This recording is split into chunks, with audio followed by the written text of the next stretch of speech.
take on the role of a human corporation faction orbiting the 6 planets of the Abyssi cluster, trying to recruit senators and establish occupation to gain energy and influence in sovereign skies.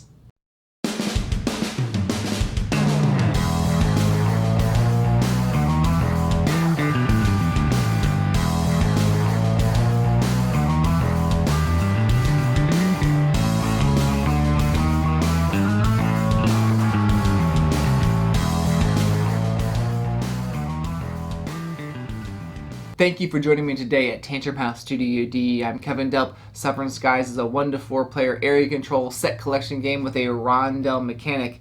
It plays in about 30 to 60 minutes and it's being published by Deep Water Games. It's coming to Kickstarter this September.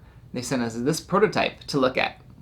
At the beginning of the game, players receive 3 energy and get a player board with mothership, ships, and bases in that color. You'll create the modular board with its 6 sections and politic cards in each section by number of players. Place out the activation influence chits, pledge influence chits, and senator cards and chits. Players will place out their mothership on one of the sections. Throughout the game, you'll be moving your mothership around the board, taking actions at different planets, like adding ships to planets, taking politic cards, or even taking the special action at those planets. Now, the game end is triggered when 2 senator and or base activation chits are depleted. On your turn, you move your ship. You can move it for free in the direction it's going for 1 movement, or you can spend energy to move it more. If you want to reverse course, it costs 2 energy. If you stop on a planet with majority control of an opponent, they get 1 energy from the bank. You can take up to 3 actions at a planet.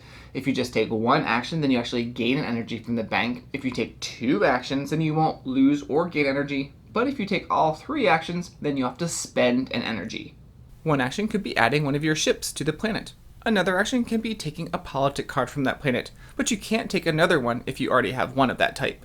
You can also take the planet's special action, and you can do these actions in any order that you choose, and you can only do each of them once. At Davos, you can gain a senator by paying politic cards that match the cost shown on the card. At Ute, you can place a base from your board onto a planet if you meet the ship requirements, and then remove those ships. You also gain a one-time bonus from your player board. At Rasia, you can activate your base and gain the corresponding chit. These are victory points. At Elona, you can turn in politic cards for influence chits. At Wyme, you can relocate up to 2 of your ships. At Solomir, you get 2 energy and 1 energy per base that's yours out on the board. You can play 1 senator card on your turn 2, and that doesn't count as an action. They help you do a lot of things that you can do out on the board, but it might cost you a little bit more. At the end of the game, you'll count up your victory points from the senator, base, pledge influences, some other influences.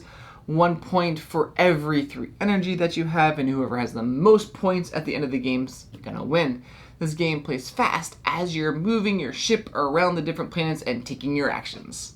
Your player board is super helpful to remind you what you can do and what it may or may not cost. There's lots of good decision making going on in Sovereign Skies. For instance, how many actions should I take on my turn? It's really up to me, 1, 2, or 3. If I just take 1, I'll gain that energy, and I'll be able to manage my resources a little bit better.